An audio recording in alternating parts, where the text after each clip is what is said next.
Adelante, Oh, Dari. gracias, buenas tardes, buenos días a todas y a todos. El día de hoy vamos a ver el procedimiento especial sancionador, vamos a ver el tema relacionado con competencia. Yo soy Darío Alberto Mora Jurado, también soy profesor investigador de la Escuela Judicial Electoral, como las sesiones del día de ayer y anterior que tuvieron con el doctor Pérez de los Reyes, que es mi compañero también, profesor investigador. Bueno, ahí estamos en la Escuela Judicial Electoral.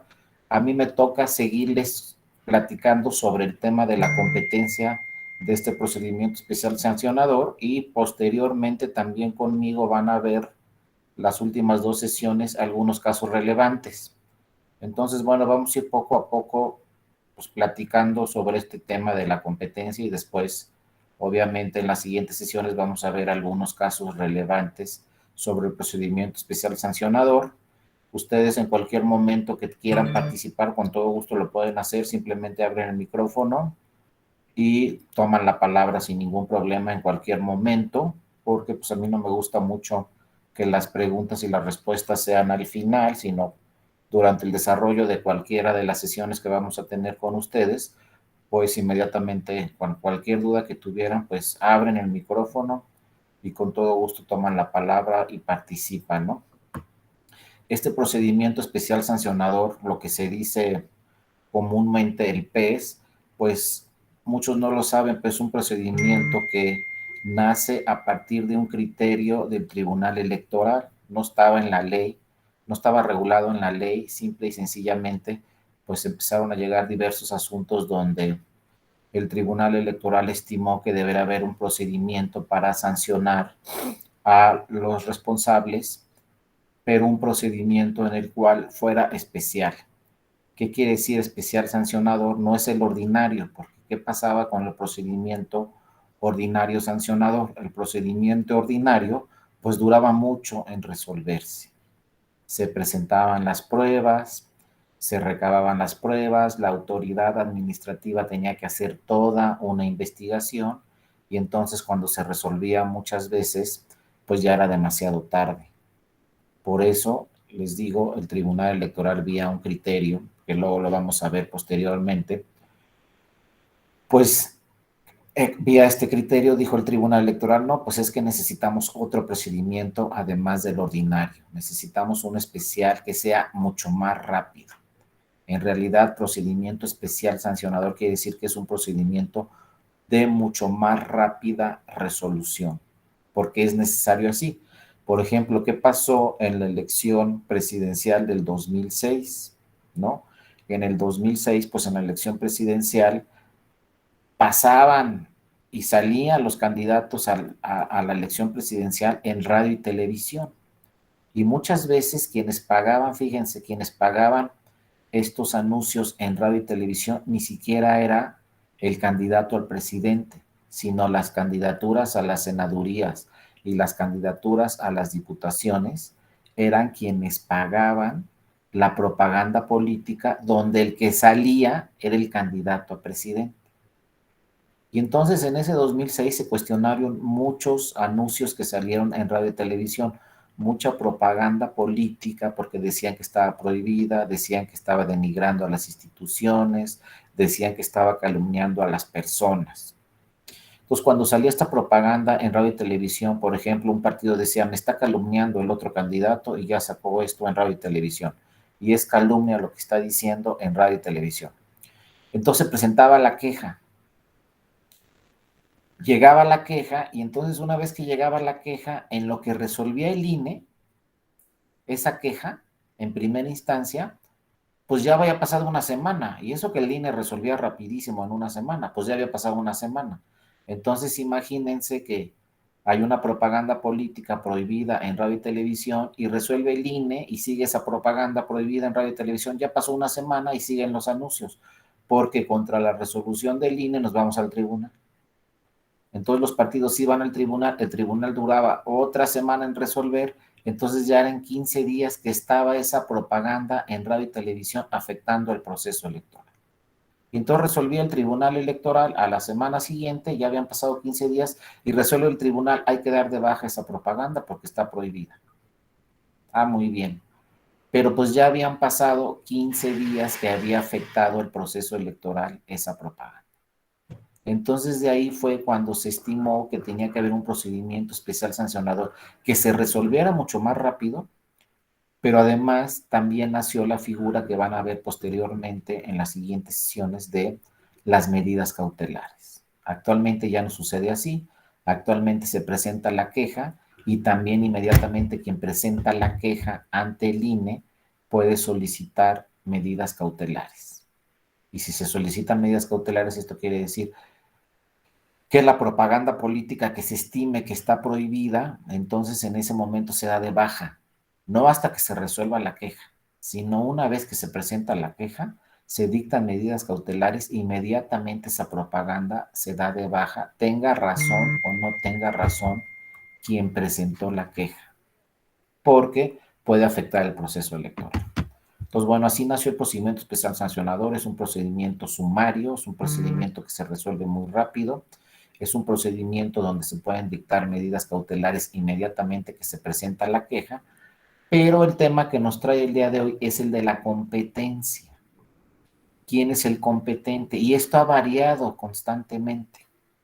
Fíjense, los primeros tribunales electorales que se crearon en México fueron el Tribunal Electoral, el Tribunal de lo Contencioso Electoral. Muchos piensan que el primer tribunal electoral es el actual, el Tribunal Electoral del Poder Judicial de la Federación, que cumplió 25 años, pero no. Antes de este tribunal que acaba de cumplir 25 años el año pasado, en noviembre del año pasado cumplió 25 años, pues antes de este tribunal existían dos tribunales anteriores. El Tribunal de lo Contencioso Electoral, que fue de 1987 a 1990, y después se creó el Tribunal Federal Electoral de 1990 a 1996. Bueno, cuando se creó el Tribunal Federal Electoral en 1990, el IFE era el que tenía atribuciones para conocer de las infracciones a la ley, ¿no? Y la sala central del Tribunal Electoral era el que imponía las sanciones. O sea, se presentaba la queja ante el INE, pero quien imponía las sanciones, o sea, quien resolvía y sancionaba, era el Tribunal Electoral como órgano jurisdiccional autónomo, este famoso Tribunal Federal Electoral, que hasta la fecha muchos le dicen al Tribunal Electoral del Poder Judicial de la Federación, pues muchos le dicen todavía TRIFE. Todavía vemos ahí en los medios de comunicación que dicen el TRIFE y el TRIFE, pues no es TRIFE, el TRIFE fue de 1990 a 1996. Ahora ya no es TRIFE, pero pues así se quedó, ¿no? Como un nombre, por, sobre todo los medios de comunicación todavía siguen diciendo en muchas ocasiones el TRIFE. Bueno, pues el TRIFE fue de 1990 a 1996. Y el TRIFE era el que resolvía estos procedimientos sancionadores y quien sancionaba. Entonces, fíjense, la competencia original la tenía el famoso TRIFE, el tribunal era el que sancionaba, no era el IFE. Pero luego vienen las reformas de 1996. Acuérdense qué pasó en las reformas de 1996. Bueno, en 1990, además de que nació el TRIFE, nació el IFE. Esa reforma, desde mi punto de vista, es de las más importantes que ha tenido México porque pues sucedieron dos cosas muy importantes, ¿no? Nace por primera vez el IFE y nace el TRIFE. O sea, por primera vez tenemos autoridades electorales en nuestro país. Antes de 90 no había IFE. Antes de 90 quien organizaba las elecciones era el propio, la Secretaría de Gobernación y en los estados era pues el gobierno estatal, ¿no? Ellos organizaban las elecciones, los poderes ejecutivos, tanto el poder ejecutivo federal como el poder ejecutivo en cada una de las entidades federativas. Entonces viene 1990, por eso es tan importante esta reforma, nace el IFE y nace el Tribunal Federal Electoral, el TRIFE. Y entonces en este 90, del 90 al 96, insisto, quien ponía las sanciones, quien sancionaba cuando se presentaban las quejas, era el tribunal, no el IFE. El IFE solamente integraba el expediente, lo mandaba al tribunal y quien sancionaba y resolvía la queja era el Tribunal Electoral. Pero fíjense, viene la reforma de 1996 y cambia radicalmente todo el esquema. Con la reforma de 1996 es cuando el Tribunal Electoral, este famoso TRIFE, se incorpora al Poder Judicial de la Federación. El TRIFE era autónomo. De 1990 a 1996 era un tribunal electoral autónomo, así como el IFE. Pero decide, las legisladoras y los legisladores deciden en 1996, al realizar la reforma constitucional, deciden incorporarlo al Poder Judicial de la Federación. Y dicen, ya no queremos que el Tribunal Electoral sea autónomo, lo vamos a incorporar a todos los tribunales que pertenecen al Poder Judicial de la Federación.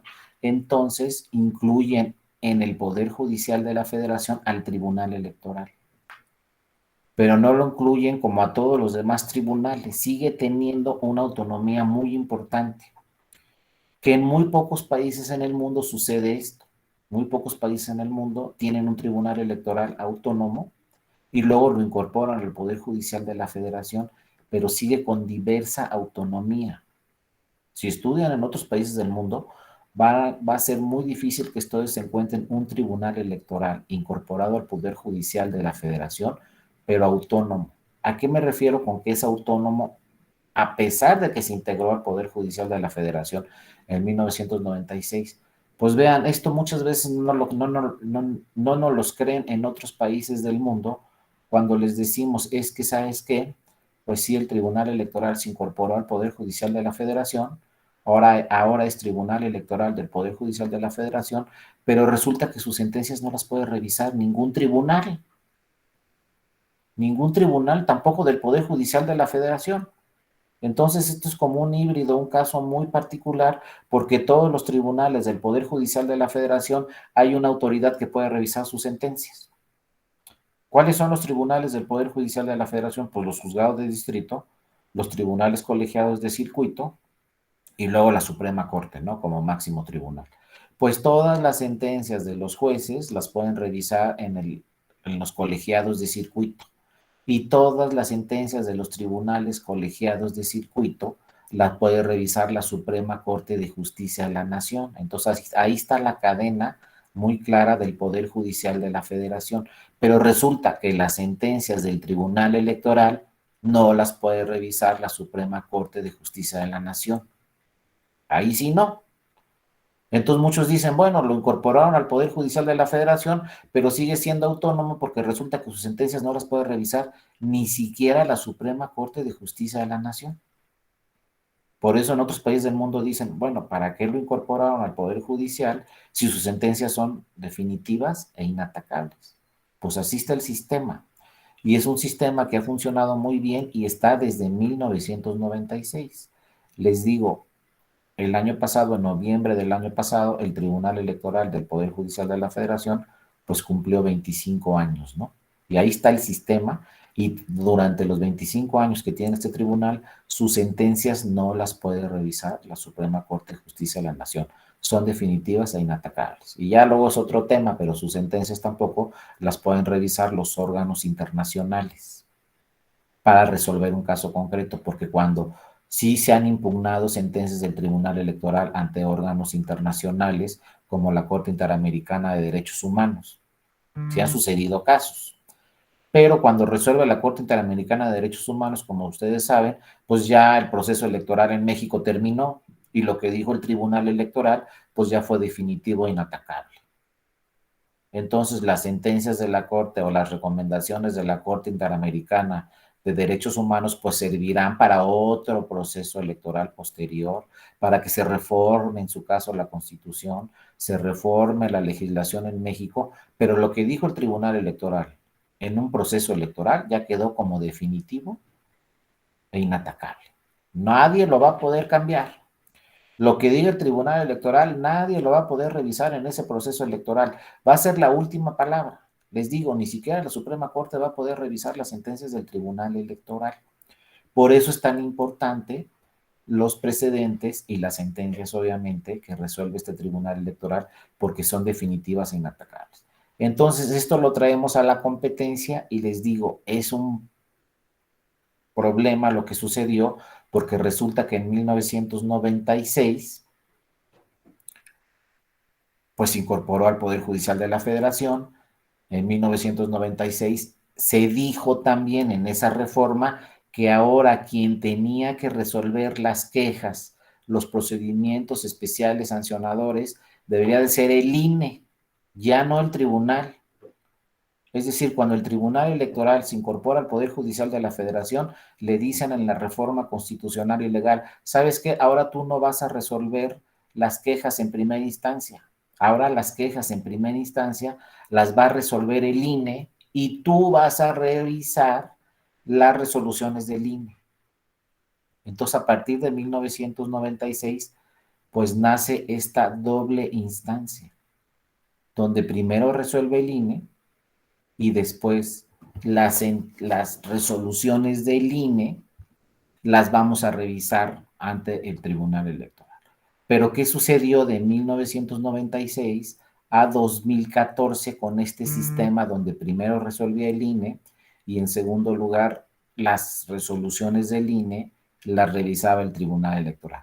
Pues que se hacía mucho más complejo el tema de las quejas.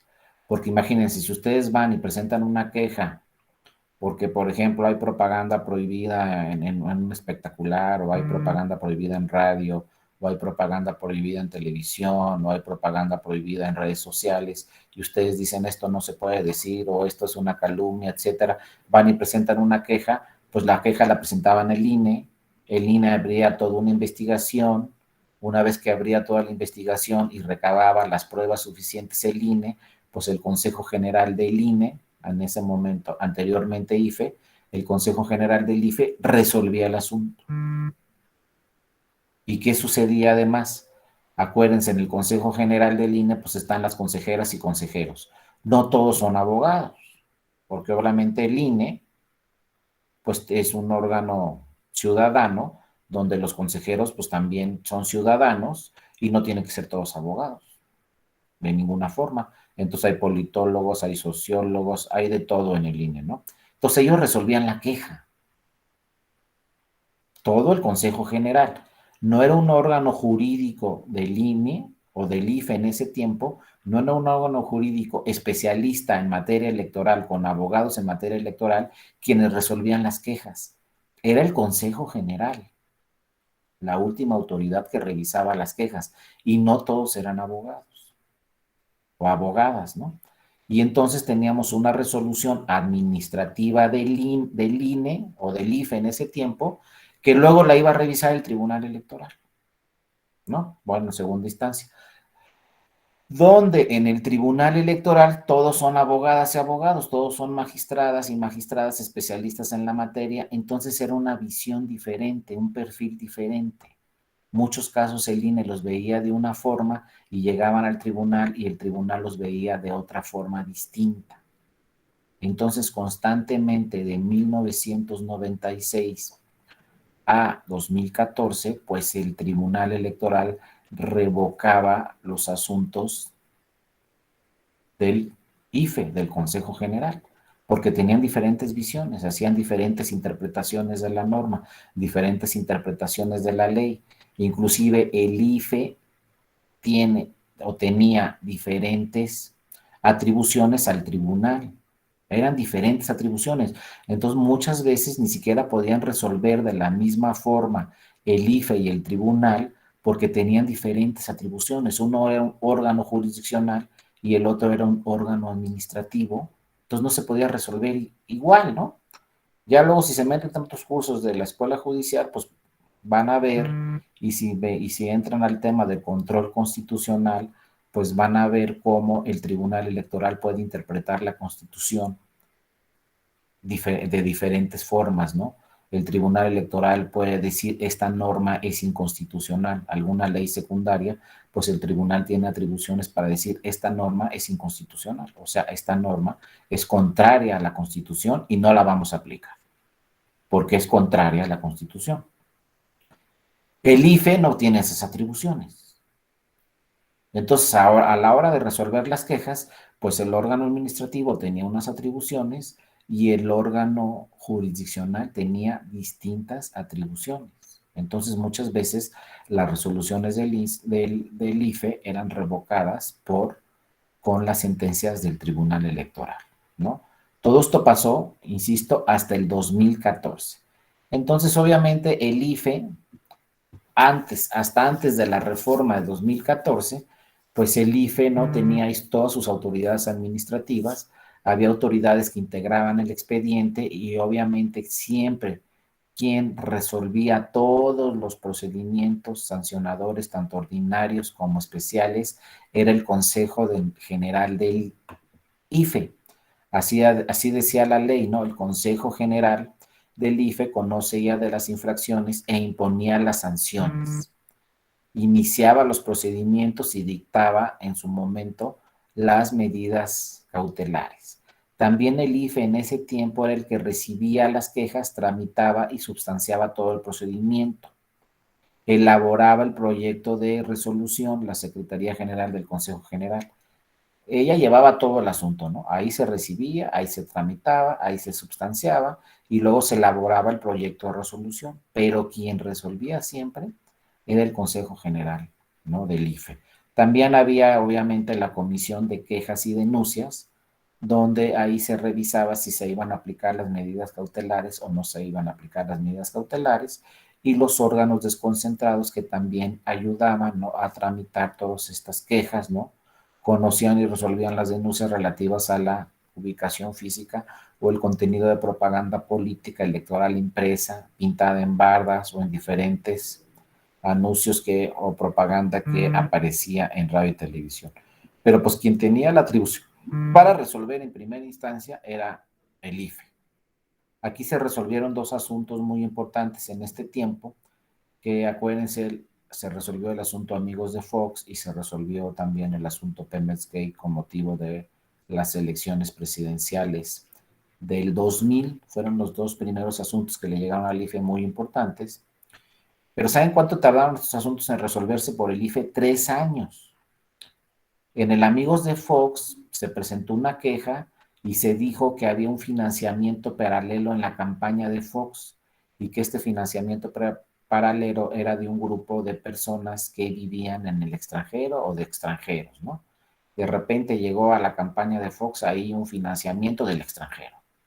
Entonces se presentó la queja, se hizo la investigación, pero imagínense, esta investigación duró 3 años. Una vez que resolvió el IFE, pues el IFE dijo que efectivamente se había acreditado en el expediente que había un financiamiento ahí paralelo de los extranjeros y entonces resolvió sancionar a los partidos políticos responsables de ese financiamiento, que en ese momento fueron el Partido Acción Nacional y el Partido Verde Ecologista. No recuerdo bien, pero creo que la sanción fue de 200 o 300 millones de pesos y le dijo, entonces sancionó el IFE con 300 millones de pesos y luego llegó este asunto obviamente al tribunal, se impugnó la resolución del IFE, llegó al tribunal, el tribunal le dio una muy buena revisada también a todo el expediente, a todo el asunto, confirmó la resolución del IFE y pues en total terminó pagando el partido político pues una sanción como de 600 millones de pesos, porque dijo, pues aquí se acreditó un financiamiento paralelo de 300 millones de pesos, entonces te sanciono con esos 300 millones de pesos para que los regreses, más otros 300 millones de pesos de multa. Entonces fueron 600 millones de pesos, pero fueron asuntos que el candidato Fox ya era presidente, ya tenía 3 años de presidente cuando se sancionó a los partidos políticos. Inclusive en los partidos políticos, pues los presidentes de esos partidos políticos, pues ya eran otros, ¿no? Y cuando llegó este asunto, pues los partidos políticos les dijeron, pues no tenemos dinero, le dijeron al tribunal, pues no tenemos dinero para pagar una sanción tan grande de 600 millones de pesos, y entonces lo que resolvió el IFE y también el tribunal fue, pues si no tienes dinero, entonces de lo que te damos cada mes, de tus administraciones de cada mes, de lo que tienes derecho como partido político, de tu financiamiento mensual, te vamos a descontar el 50% hasta que pagues los 600 millones de pesos. Y así como fue como el PAN y el Verde Ecologista pagaron los 600 millones de pesos. Cada mes les descontaban 50% de su financiamiento público hasta que pagaron los 600 millones de pesos. Entonces no había el pretexto de que pues no tengo dinero, no te voy a pagar, ¿no? Pues cómo no, simple y sencillamente de lo que te damos cada mes, de lo que el IFE le da cada mes, te vamos a descontar 50% hasta que pagues los 600 millones de pesos. Otro asunto muy importante durante esta época fue el Pemex Gate en la misma elección. Parece que se juntaron todos los partidos y no, se presentó una queja también y se dijo que Petróleos Mexicanos había incorporado dinero a la campaña del candidato La Bastida en ese tiempo, en el 2000.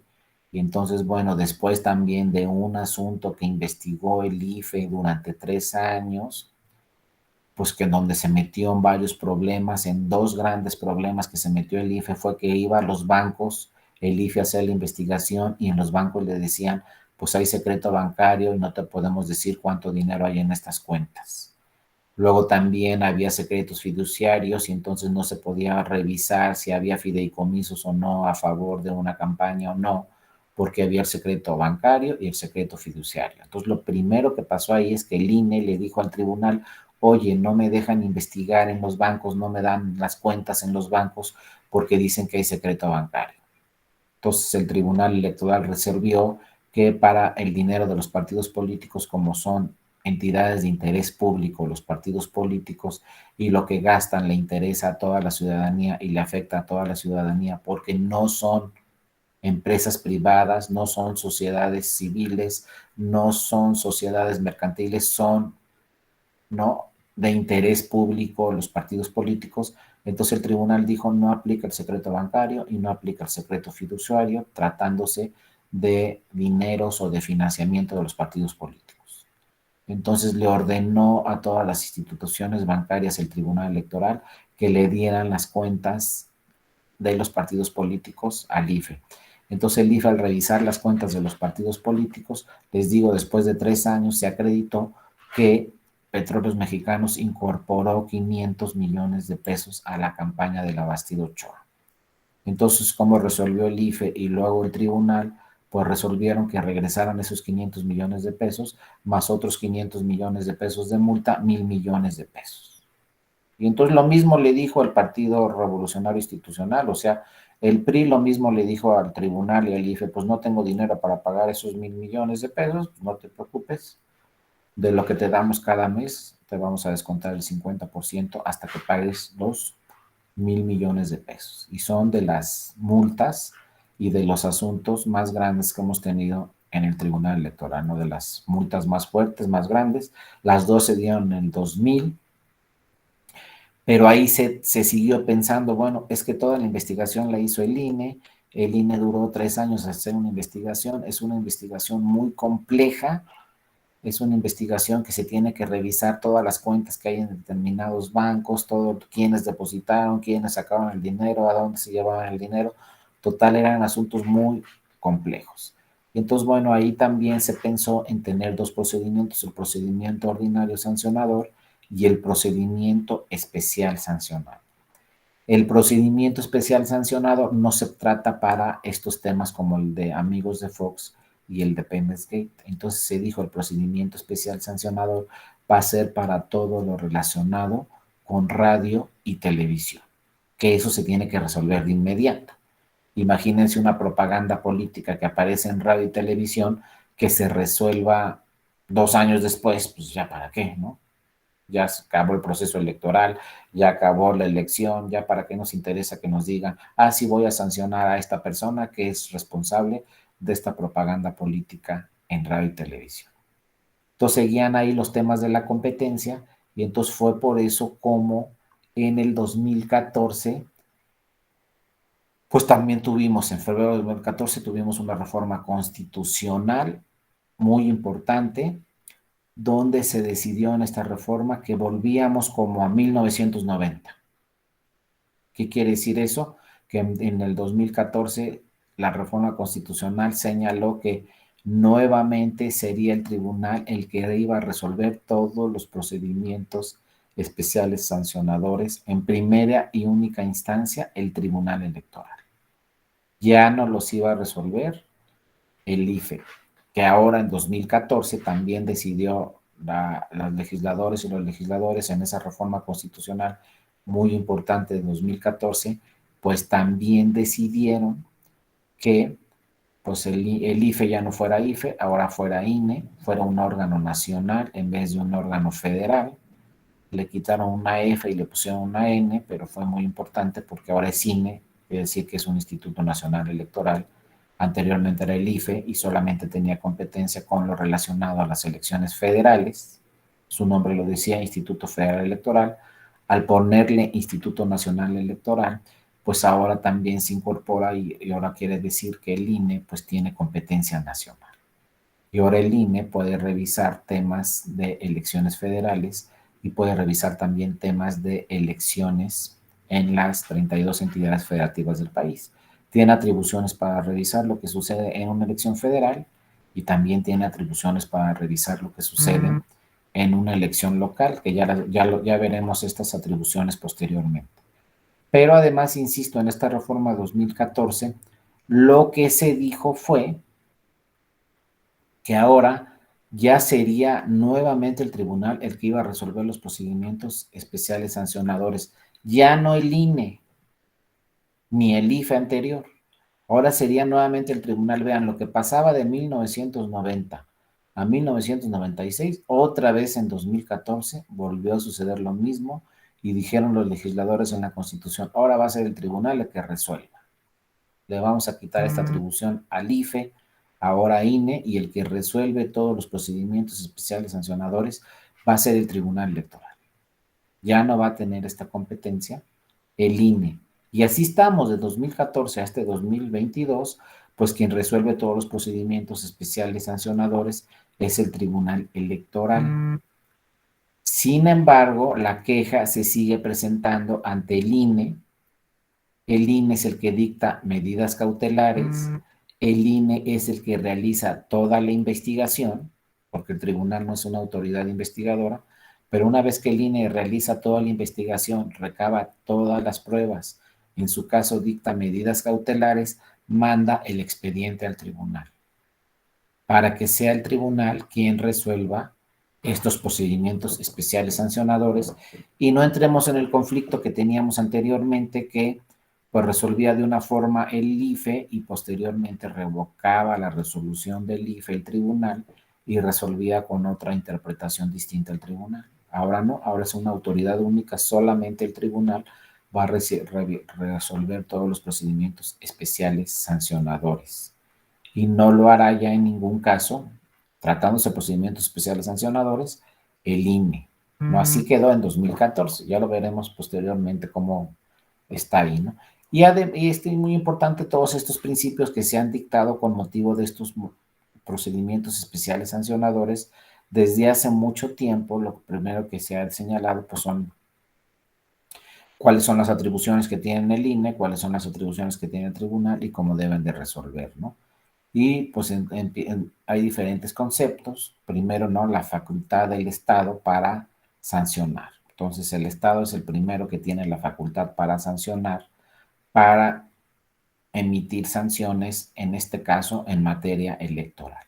Y es un tema complejo porque, pues, en la materia electoral, como vimos, nace prácticamente a partir de 1990 y entonces no había nada relacionado con la materia electoral, porque antes no existía la materia electoral. Entonces, bueno, el Tribunal Electoral tuvo que traer diferentes principios de otras materias, tanto de la materia penal como de la materia administrativa. Recuerden, y esto es muy importante, antes de 1987 no había justicia electoral en México, no existía. No había tribunales electorales en México y no lo sustituía ningún otro tribunal. Si ustedes, por ejemplo, en la elección de 1982, donde quién ganó ahí, donde ganó ahí, creo que Miguel de la Madrid en 1982, no había tribunales electorales. Ustedes no podían impugnar nada en materia electoral porque el Poder Judicial ordinario decía, no tenemos competencia en la materia político-electoral. Entonces, La Corte no recibía asuntos electorales, los tribunales colegiados de circuito no recibían asuntos electorales, los juzgados de distrito no recibían asuntos. Entonces, ¿quién recibía asuntos electorales? Nadie. No había justicia electoral, no existían tribunales electorales. Entonces, esto nace a partir de 1987 y claro, para este 2022 pues ya se nos hace rarísimo escuchar pues que no había una justicia jurisdiccional electoral hace, ¿no? Algunos años, 30 años, pero no fue así. Entonces, imagínense, desde México independiente hasta 1987 no existía un tribunal electoral, ¿no? Y no había una autoridad jurisdiccional a la que pudiéramos acudir a algún tema electoral. ¿Quién resolvía las elecciones? ¿Quién decía si era válida o no una elección, por ejemplo? Pues los propios órganos legislativos, ¿no? ¿Saben quién decía si era válida una elección o no? Pues de diputados, la Cámara de Diputados. Cualquier elección de diputados, pues la Cámara de Diputados decía, esta elección es válida, esta no. Pero siempre decían que las elecciones eran válidas. Luego, si queríamos impugnar una elección de senadores, pues ¿quién resolvía esos asuntos relacionados con las senadurías? Pues la Cámara de Senadores. Y la elección presidencial, ¿quién resolvía todas las cuestiones sobre la elección presidencial? Pues la Cámara de Diputados y de Diputadas. O sea, era una calificación política. Los órganos políticos eran los mismos órganos que revisaban todas las elecciones en México y no existía una autoridad jurisdiccional. Entonces así empezamos, ¿no? Así despegamos de una justicia electoral que realmente era una justicia que resolvían los órganos políticos tradicionalmente durante muchos años en México. Los temas electorales los resolvían los órganos políticos, es decir, la Cámara de Diputadas y Diputados y la Cámara de Senadoras y Senadores. Y en los estados, los congresos estatales eran quienes resolvían todo lo relacionado con las elecciones de ayuntamientos, con las elecciones de diputaciones y con las elecciones de gobernador o gobernadora. Todo lo resolvían los órganos políticos siempre en México. Fue hasta 1987 donde nace el primer tribunal y ya realmente un tribunal con jurisdicción fue el de 1990, este famoso TRIFE, perdón, donde ya llegaban los asuntos a un tribunal electoral. Y fue hasta 1996 con el Tribunal Electoral ya del Poder Judicial de la Federación, donde ya no podían intervenir de ninguna forma los órganos políticos. Ya siempre la última instancia a partir de 1996 era el Tribunal Electoral. Porque con el TRIFE hubo una época en el TRIFE donde el TRIFE resolvía y todavía los órganos legislativos podían revisar las sentencias del TRIFE. Imagínense nada más. Pero viene la reforma de 1993 donde se dice ya no van a revisar las sentencias del TRIFE los órganos legislativos, ni la Cámara de Diputados y Diputados, ni la Cámara de Senadoras y Senadores. Ya no lo van a poder hacer, ya las sentencias del TRIFE serán de última instancia y después en 1996 con el Tribunal Electoral incorporado al Poder Judicial de la Federación, también se dice que en las entidades federativas va a haber un tribunal electoral en todos los estados y en la Ciudad de México. Todos van a tener un tribunal electoral y va a ser la última instancia en materia electoral. Y solamente las sentencias de los tribunales electorales estatales las podrá revisar el Tribunal Electoral del Poder Judicial de la Federación. Pero desaparece totalmente en México en 1996 el control político sobre las elecciones. Ya ninguna autoridad política podía revisar temas relacionados con las elecciones. Ya había tribunales electorales en 1996 en todos los estados y también a nivel federal. Pero todos estos tribunales electorales pues eran nuevos, eran de nueva creación. Entonces imagínense que ustedes en 1990 los hubieran nombrado magistradas o magistrados del Tribunal Electoral de cualquier estado y dicen aquí que hay de precedentes, pues con la novedad que no hay ningún precedente, no hay nada. O si los nombran magistrados o magistrados de los tribunales electorales del TRIFE, por ejemplo, o del Tribunal Electoral del Poder Judicial de la Federación, llegan a ese tribunal y dicen, a ver, quiero ver los precedentes. Pues no hay precedentes en materia electoral. Es el primer tribunal electoral. Entonces, ¿cómo le vamos a hacer? Pues hay que hacer una combinación y así pasó también en estos procedimientos sancionadores, tanto el ordinario como el especial, pues se dijo, pues vamos a traer criterios de otras materias, porque no hay criterios en materia electoral. No existían los tribunales electorales.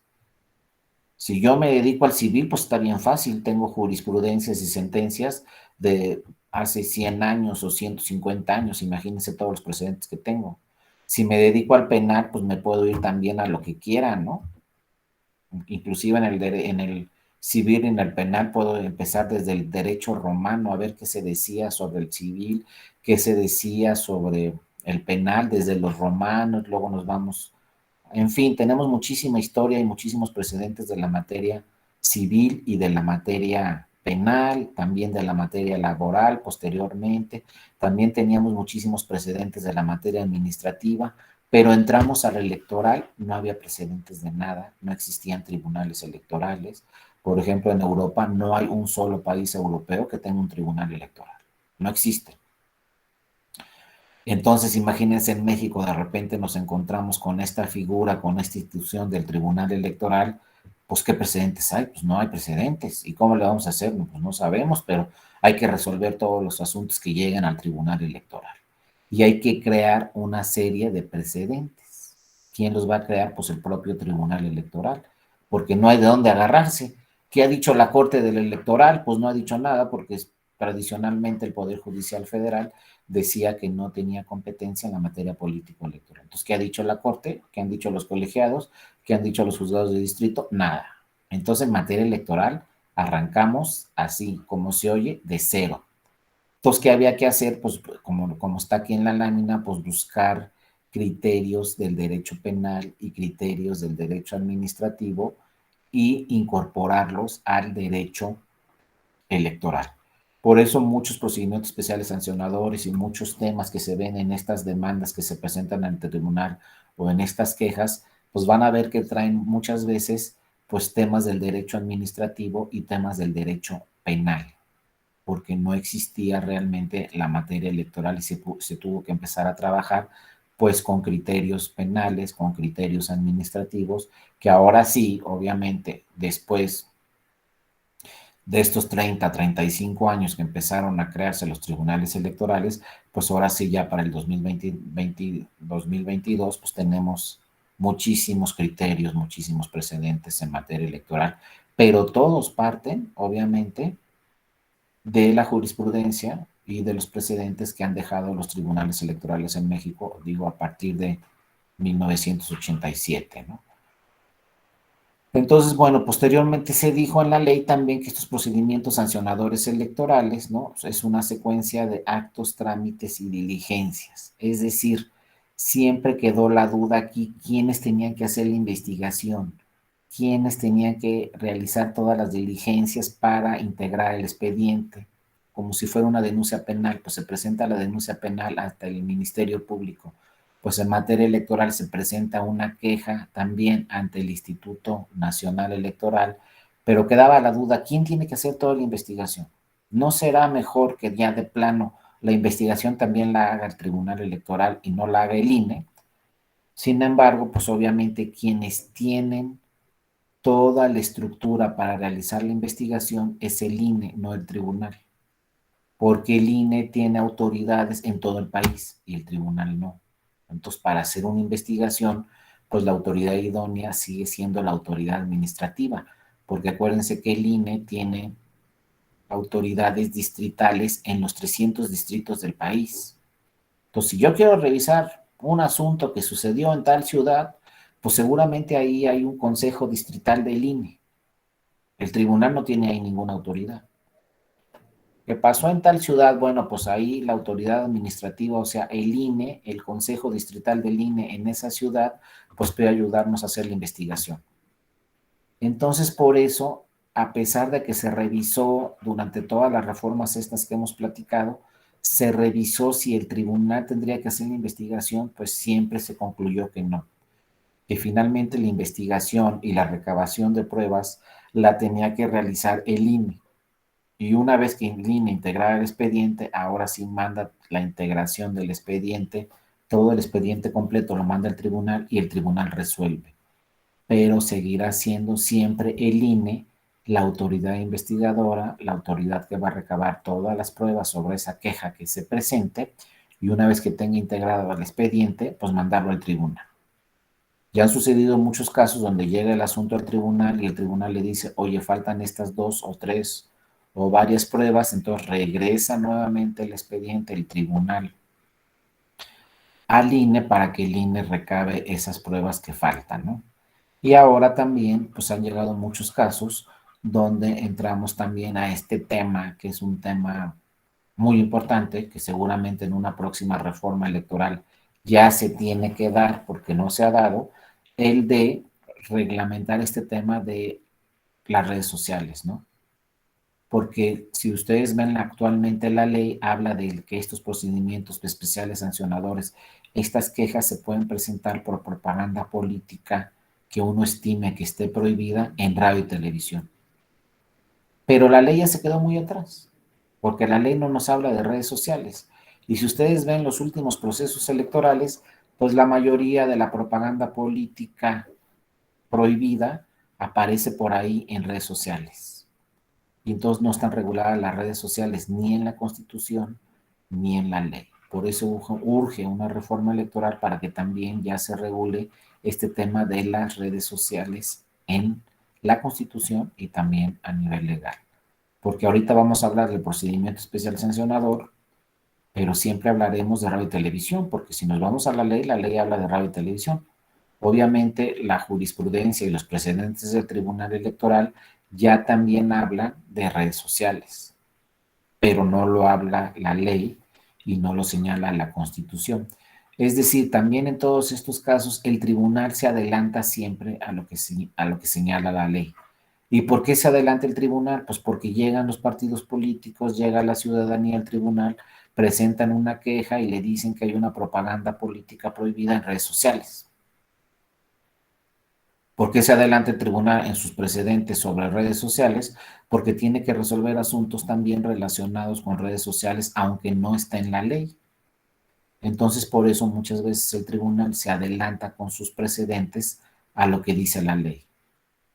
Porque, ojo, el tribunal muchas veces dice, pues no lo dice la ley, está bien, pero yo lo tengo que resolver.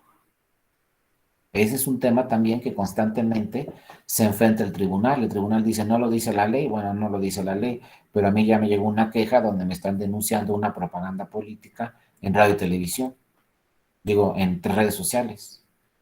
Ah, pero no dice nada la ley. Ah, entonces no voy a revisar la queja y no voy a sancionar al que resulte responsable. Imagínense que en redes sociales tengamos ahí una calumnia. Se está diciendo no sé qué tantas cosas de un candidato en redes sociales. Entonces llega la queja al tribunal y el tribunal dice, ah, no, pues no la voy a resolver porque la ley no dice nada de quejas relacionadas con redes sociales. Entonces desecho la queja. Y entonces, ojo, ¿dónde quedan los principios que marca la Constitución, no? ¿Dónde queda eso? Por ejemplo, la equidad en la contienda, dónde queda la libertad de expresión, dónde queda el derecho, ¿no? O la libertad de otros principios constitucionales, ¿no? Entonces, ojo, esto no se les pase tampoco. Muchas veces el tribunal electoral tiene que hacer interpretaciones constitucionales porque la ley no alcanza.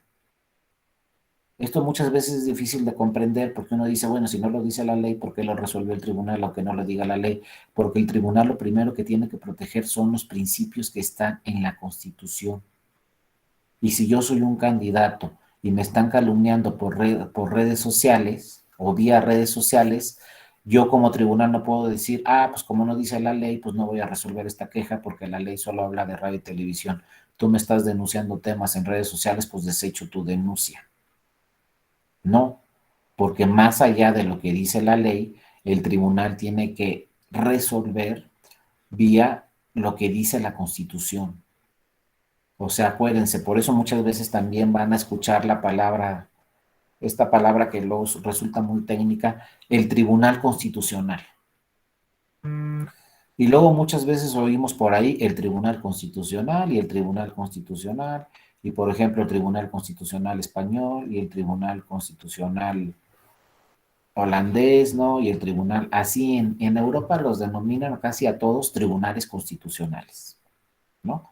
¿Por qué los denominan tribunales constitucionales en Europa? A los tribunales, ¿cuáles son los constitucionales en Europa?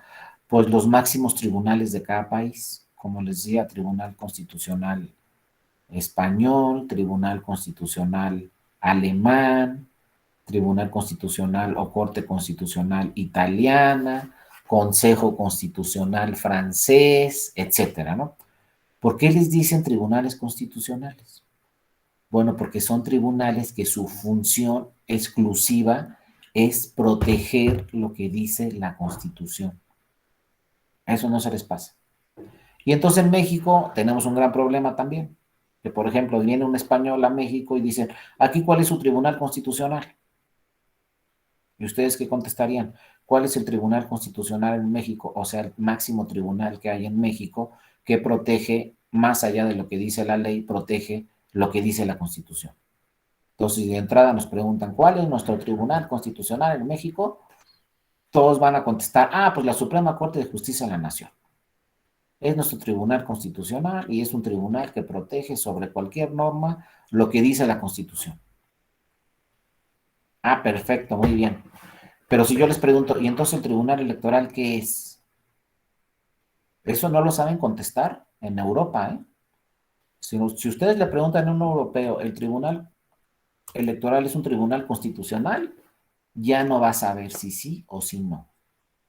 Y si preguntan aquí en México, ¿el Tribunal Electoral es un tribunal constitucional o solamente la Corte es el Tribunal Constitucional?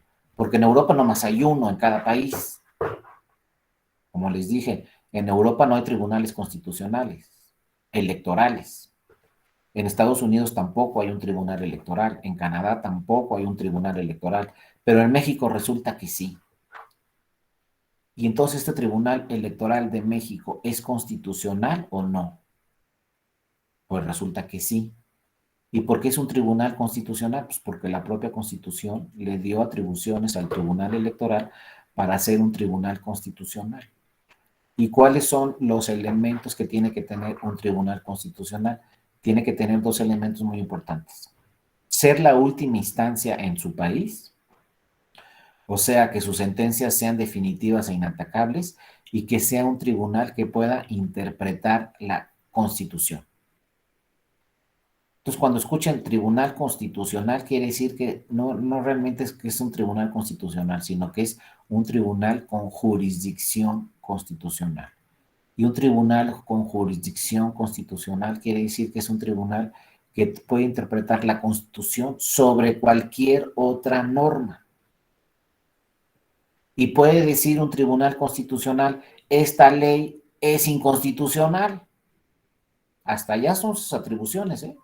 No crean que porque dicen así dice la ley, punto y se aplica, no es cierto. Un tribunal constitucional puede decir, esta ley es inconstitucional y no se aplica esta ley. Esas son las grandes atribuciones de un tribunal constitucional. Puede decir, es inconstitucional esta ley, es inconstitucional estos reglamentos, son inconstitucionales estos lineamientos, son inconstitucionales los estatutos de este partido. Cualquier norma que revise un tribunal constitucional puede decir, esta norma es inconstitucional y no se va a aplicar esta norma, se va a aplicar la Constitución. O sea, el Tribunal Electoral ha dicho, esta norma del COFIPE es inconstitucional. Esta norma de la Ley General del Sistema de Medios de Impugnación es inconstitucional. Esta norma de la Ley General de Instituciones y Procedimientos Electorales es inconstitucional. Esta norma de los partidos políticos, de la Ley General de los Partidos Políticos, es inconstitucional. Esa es la gran diferencia del Tribunal Electoral con el INE. El INE no puede decir esta norma es inconstitucional. El INE tiene que acatar el reglamento, tiene que acatar los lineamientos, tiene que acatar la Ley General de Instituciones y Procedimientos Electorales. Así tiene que aplicar sus resoluciones en base a todas estas leyes, lineamientos o reglamentos. Pero el Tribunal Constitucional no. El Tribunal Electoral en un momento dado puede decir, esta norma es inconstitucional y punto. No se aplica porque es inconstitucional. Claro, a las legisladoras y los legisladores, pues no les cae nada bien el tribunal, ¿verdad?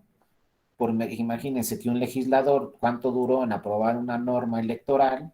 Ahí se pasaron 2, 3 semanas, un mes, revisando toda la norma electoral, todo el Congreso aprueba esa norma electoral, es una ley general que aplica para las elecciones federales y para las elecciones locales, y de repente un artículo de esta norma o de esta ley llega al Tribunal Electoral y el Tribunal Electoral dice, ¿por qué creen que este artículo es inconstitucional? Pero ¿cómo? Si ya lo aprobó todo el Congreso, pues es inconstitucional y no va a aplicar. Y no aplica, ¿eh? Porque esas son las atribuciones que tiene el Tribunal Electoral. Entonces no podemos confiarnos, pues parece broma, pero es cierto, no podemos confiarnos en lo que dice la ley, porque esa ley la puede impugnar un partido político, la puede impugnar un candidato, la puede impugnar un ciudadano y decirle un ciudadano al tribunal, oye, esta norma es inconstitucional y me está afectando. Y en muchos casos el Tribunal Electoral contesta, tienes razón, esta norma va o es en contra de la Constitución, te está afectando y no te aplico esa norma a ti porque es inconstitucional. Entonces, ojo, no podemos ser así muy legalistas y decir, así dice la ley y punto, así dice el reglamento y punto, así dice los lineamientos y punto, no es cierto. A lo mejor estos lineamientos son inconstitucionales.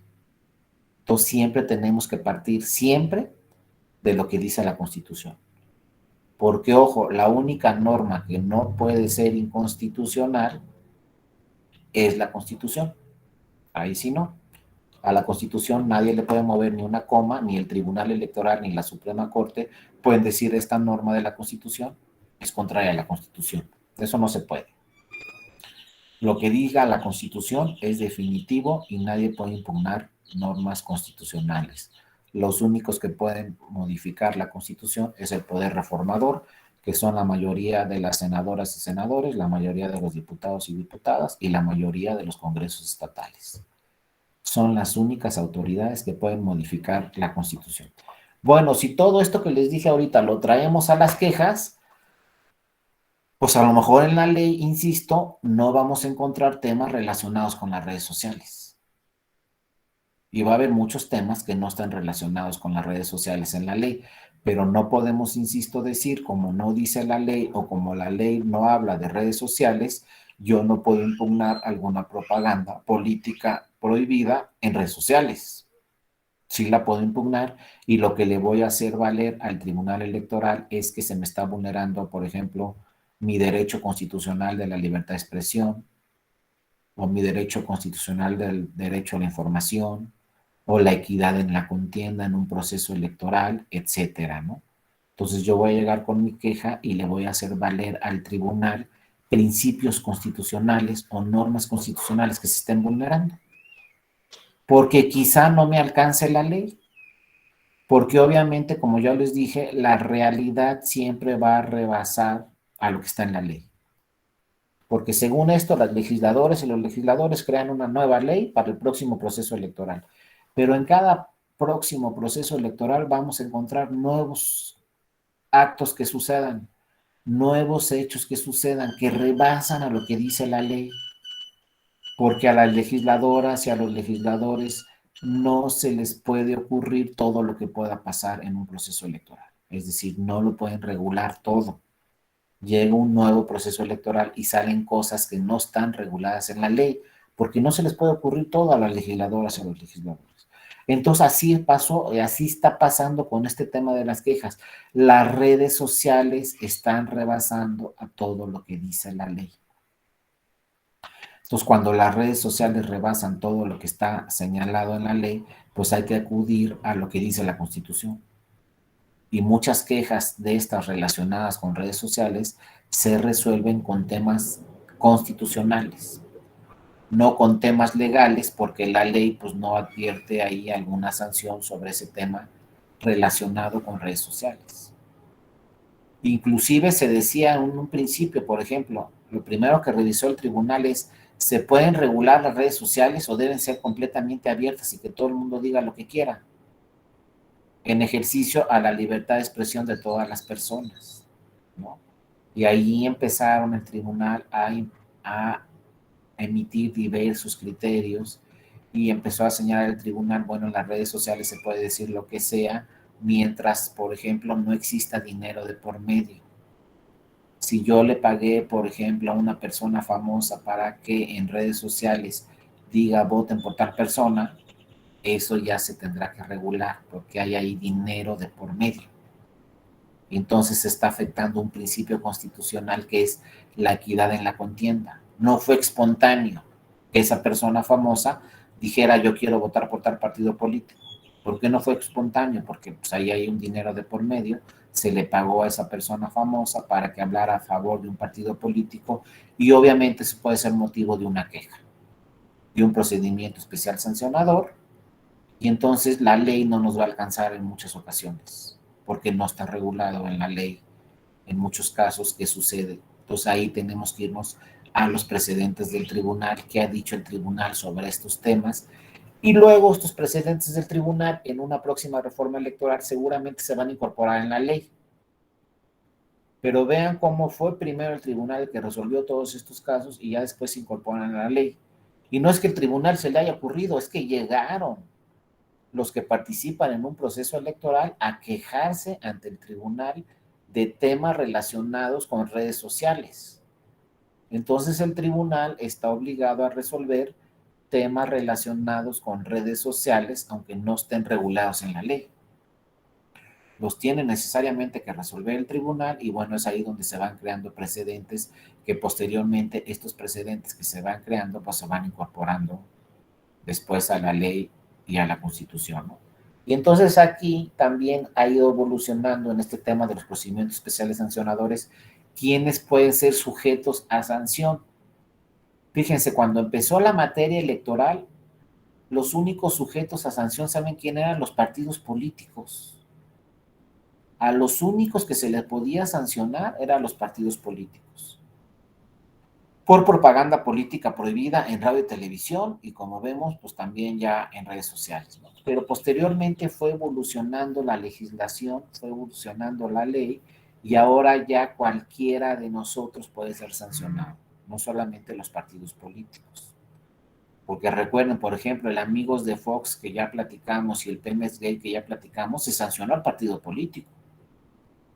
Pero pregúntenme, ¿se sancionó a Fox? No. Fox ya era presidente y nadie lo sancionó. Se sancionó a la Bastida, que era candidato del PRI, tampoco, se sancionó a los partidos solamente. Y los partidos tuvieron que pagar una multa muy grande, pero solamente los partidos. Actualmente ya para este 2022 y para las elecciones que vamos a tener en este 2022, pues obviamente ya la ley ha evolucionado de una forma muy importante y ahora todos somos sujetos a sanción. Partidos políticos, como se dice aquí, por contratar o adquirir tiempos en radio y televisión, o también por temas relacionados con redes sociales, que no lo vamos a encontrar directamente en la ley, pero están los presidentes del tribunal. Sí, Silvia, por ahí querías participar, adelante. Adelante, Gracias. Silvia. Gracias, buenos días a todas y todos.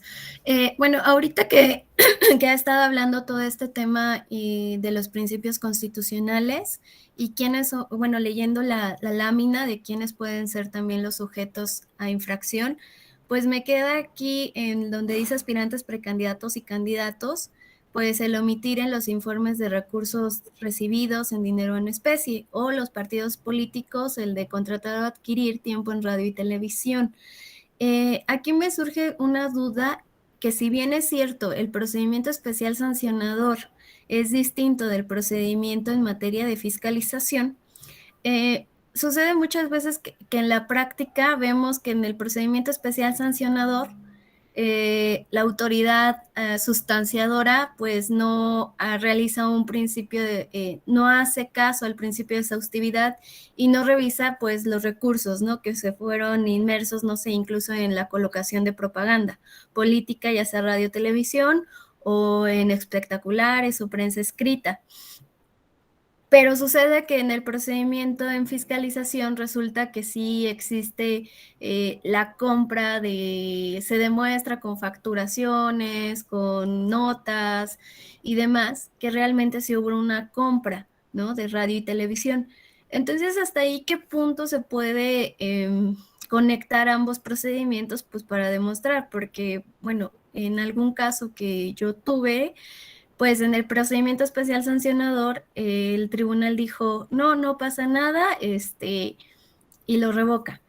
Pero luego en el procedimiento en materia de fiscalización dice, no, si hubo un gasto de topes de campaña, hubo adquisición por parte de particulares, múltese al partido y múltese al aspirante. Y el tribunal dice, sí, el partido que gana y el partido infractor va al tribunal y trata de revocar la sentencia y al final pues resulta que le dice el tribunal electoral, no, la multa y todo sí procede. Pero el otro sujeto, el sujeto infractor menciona no porque el tribunal en el PES dijo que yo no había cometido esa infracción. Al final la infracción existió y tuvo dos criterios diferentes, pero al final, bueno, en este contexto y bajo una resolución de principios constitucionales, ¿hasta qué punto podríamos relacionar también pues el uso indebido de los recursos públicos o la contratación en tiempos de radio y televisión que van también conforme a los artículos de la Constitución? Porque bueno, es ahí donde yo siempre me he preguntado y también pregunto ahora a usted, ¿hasta qué punto podríamos relacionarlo? Porque son dos procedimientos que si bien revisan cosas diferentes, pero el origen es la misma infracción. Entonces, bueno, ¿hasta qué punto sí se puede generar pues una sanción en el caso, ¿no? De que pues en ambos, en uno sí se cuestiona y en el otro dice, no, te absuelvo de toda culpa, ¿no? Entonces, creo que ahí sería una parte interesante a reformar porque pues sería unir el trabajo también de ambas, de la autoridad administrativa, que en ambos casos, bueno, que en uno funciona como sustanciadora, como es en el PES, y en el otro también como resolutora, pero que tiene la posibilidad de ser sujeto a impugnaciones en el Tribunal Electoral, ¿no? Que sería la última instancia. Entonces, bueno, ahí me gustaría conocer su opinión. Gracias. Sí, Silvia, muchas gracias por tu participación. Y mira, sí tienes toda la razón. Aquí hay que revisar dos cosas. Primero, están los procedimientos especiales sancionadores que se presentan durante las campañas y hasta el día de la jornada electoral. Siempre vamos a recibir en el tribunal procedimientos especiales sancionadores, lo que se llaman las quejas. Estas quejas se pueden recibir durante las campañas, muchas quejas, diversas quejas, inclusive por ahí nos hemos encontrado con varias sorpresas, porque ojo, muchas veces un partido político dice, bueno, pues voy a presentar esta queja y luego voy a presentar esta queja, total, presentan, ¿qué les digo? 15 procedimientos especiales sancionadores en una campaña. Luego se viene la jornada electoral y resulta, fíjense lo que les voy a decir, el que presentó las 15 quejas gana la elección. Entonces, ¿quién va a utilizar esas quejas como pruebas para que se anule, por ejemplo, una elección? Pues quien perdió la elección. Entonces, fíjense, el partido político que ganó el asunto, que ganó la elección, presentó 15 quejas porque quizá pensaba que iba a perder la elección o no sabía qué iba a suceder, presentó 15 quejas y esas 15 quejas quedaron ahí a su favor o en su contra, porque ojo, si ese partido ganó la elección, esas 15 quejas, pues van a ser ya en su contra, porque se quejó que pasó esto en la elección, que hubo esto, que hubo aquello, que no sé qué tanto sucedió, o como dice Silvia, que aquí se gastó dinero que no estaba acreditado, o en fin, pues todas esas quejas ya quedaron ahí de precedentes. Y resulta que ese partido ganó la elección, entonces esas quejas le pueden perjudicar al mismo que las presentó. Ojo, entonces cualquier queja, como dice Silvia, luego nos puede afectar o no en la elección y pueden ir relacionadas. A nosotros nos han llegado al tribunal muchos asuntos donde se hace valer la nulidad de la elección y presentan como pruebas todas estas quejas. Esas mismas quejas pueden servirnos también cuando el INE hace los procedimientos de fiscalización. Recuerden que la fiscalización no la hace el tribunal. La fiscalización y los dictámenes de fiscalización los hace el INE. Y posteriormente contra estos dictámenes de fiscalización es el tribunal el que los revisa en una segunda instancia, y en muchos casos el tribunal ha regresado estos dictámenes de fiscalización para que los vuelva a revisar nuevamente el INE y vuelva a hacer esta investigación de la fiscalización. Entonces aquí, como dice Silvia, tenemos varias posibilidades. Tenemos quejas que se pueden presentar sobre un mismo proceso electoral. Primero podemos tener procedimientos especiales sancionadores y después podemos tener también procedimientos de fiscalización sobre el mismo tema. Ahora hay que ver qué solicitan en la queja quienes promueven la queja. A lo mejor la primera queja que presentan en un procedimiento especial sancionador se refiere a pues que en esos anuncios o en esa propaganda pues está afectando a la campaña o está afectando a un candidato en particular. Pero también esa misma queja que dice que está afectando a una campaña o a un candidato, se le está calumniando, pues esa misma queja puede tener consecuencias ya en el procedimiento de fiscalización, porque a lo mejor se compró esa propaganda y se compró esa propaganda en forma prohibida y apareció en radio y televisión en forma prohibida, que en primer lugar es una calumnia y afecta a la elección. Pero en segundo lugar también puede afectar el procedimiento de fiscalización en una segunda instancia. Entonces, como dice Silvia, también es muy importante ver qué resolvió el tribunal en una primera instancia cuando se trataba de un procedimiento especial sancionador y qué resolvió el tribunal en una segunda instancia cuando se trata de un procedimiento de fiscalización. Y las dos quejas pueden tener consecuencias, y pueden tener consecuencias para las mismas personas o para diferentes personas. Puede afectar a un candidato, o a lo mejor puede afectar a un candidato y al propio partido político. Sin embargo, obviamente todas las quejas van a servir para resolver cualquier asunto. Cualquier procedimiento especial sancionador también puede impactar en el procedimiento de fiscalización. Y ahí quedarán los precedentes siempre. Les digo, luego llegan los partidos y nos hacen valer como pruebas para que se anule una elección, pues los procedimientos especiales sancionadores que quedaron ahí y que se presentaron ahí. Y también nos hace valer un partido para que se anule una elección y nos dice, oye, se rebasaron los topes de gastos de campaña. Entonces, en primer lugar nos dicen, tienes que anular la elección porque hubo esta propaganda política prohibida, pero también tienes que anular la elección porque el partido político gastó más dinero que el dinero que tenía que gastar, rebasó los topes de gastos de campaña y como todos ustedes saben, pues el rebase de tope de gastos de campaña puede provocar que se anule la elección.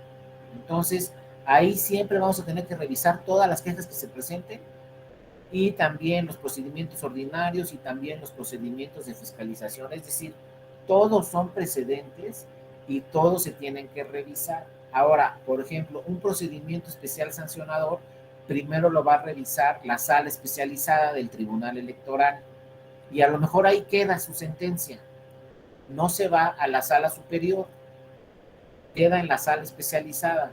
Y luego un procedimiento de fiscalización, el dictamen de fiscalización lo emite el Consejo General del INE y luego lo revisa la sala superior del Tribunal Electoral.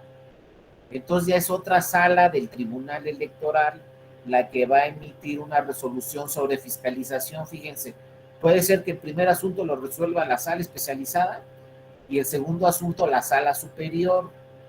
Y también, como tiene de ahí toda la razón Silvia, pues a lo mejor una cosa dijo la sala especializada y otra cosa distinta dice la sala superior. Entonces hay que revisar esos temas, a ver si son de la misma sala, a ver si lo que dijo la sala especializada lo revisó la sala superior o no, y luego si tienen alguna relación con los temas de fiscalización.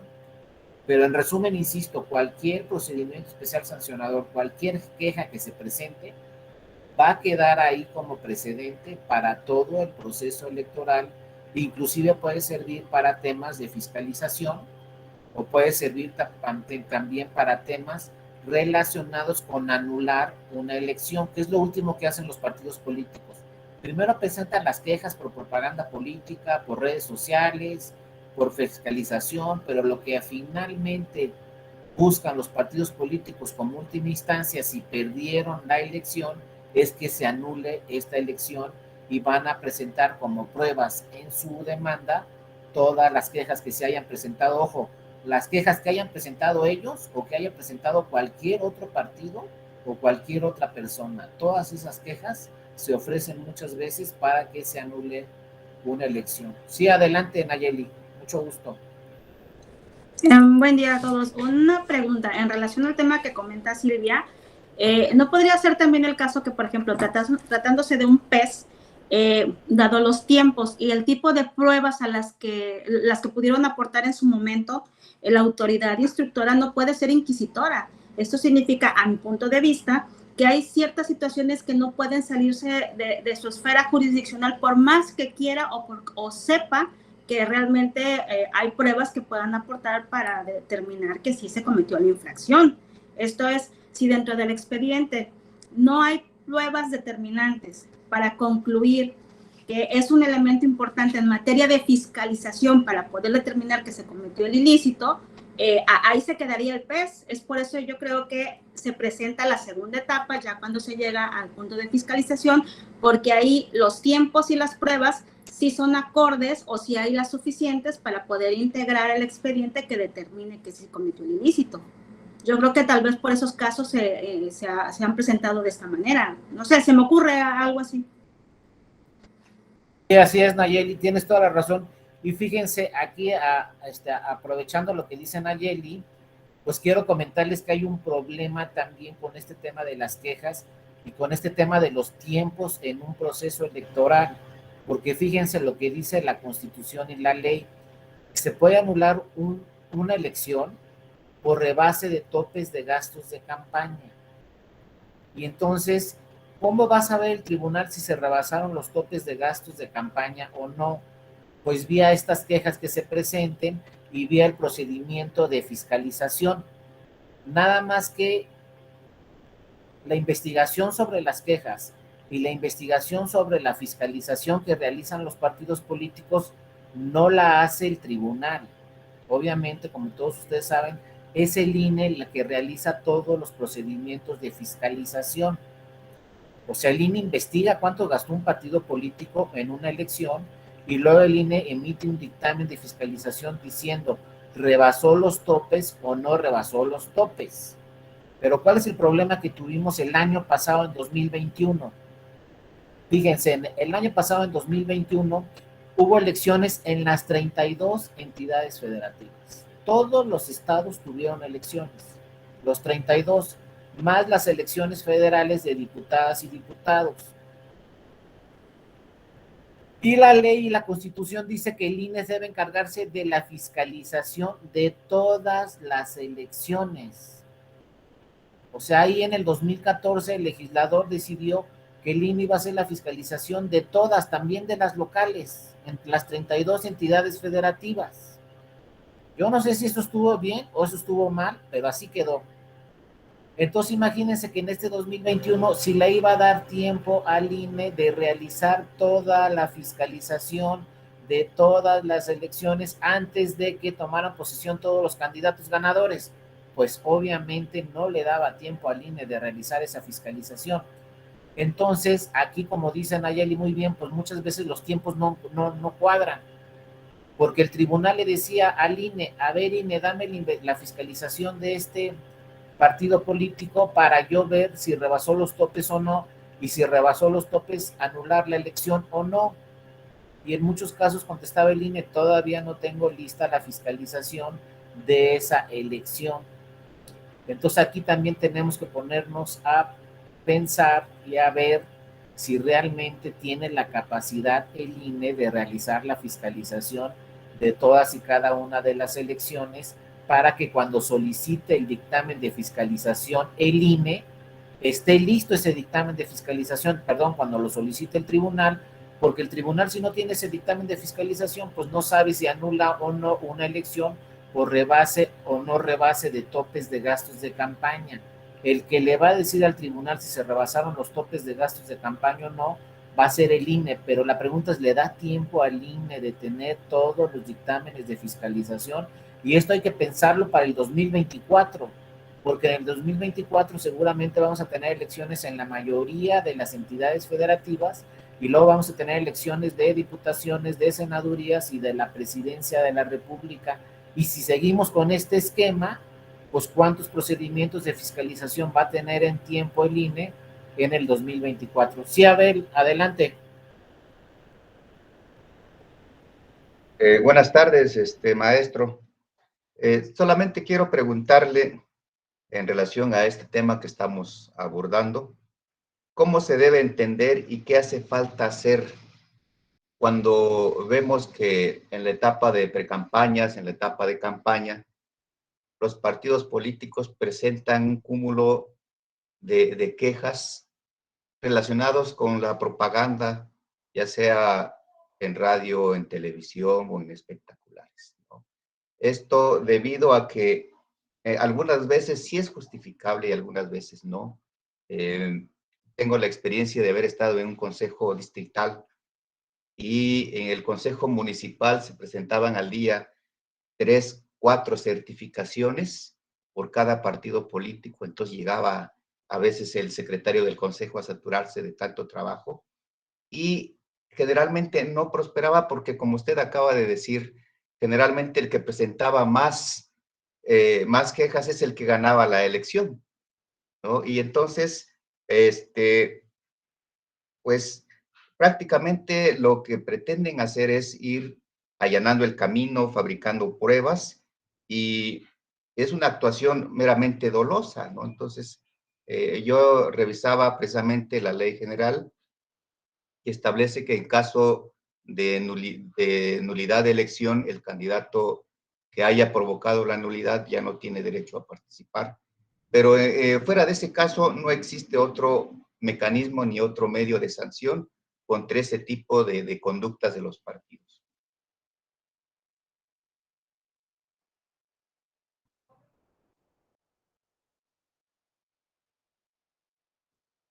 Muchas gracias, Abel, por tus comentarios.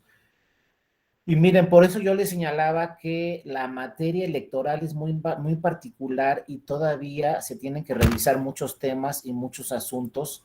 Por eso muchos dicen que ya es muy importante tener una próxima reforma electoral, porque algunos temas, sobre todo estos de las quejas, pues son temas complejos, son temas que hay que realizar toda una investigación, y muchas veces en estos temas, cuando se termina la investigación, pues ya se terminó el proceso electoral, y entonces las quejas realmente no van a servir de mucho. También muchas veces nada más se presentan las quejas por presentarlas, pero no tienen pruebas suficientes para acreditar los argumentos que se están presentando en las quejas. Y en los tiempos, siempre hay un desfase en los tiempos, porque ahora, desde que el IFE es INE y es una autoridad investigadora en todas las elecciones del país, pues imagínense que muchas veces, por ejemplo, el tema de fiscalización, pues es el INE el que tiene que realizar la fiscalización de todas y cada una de las elecciones.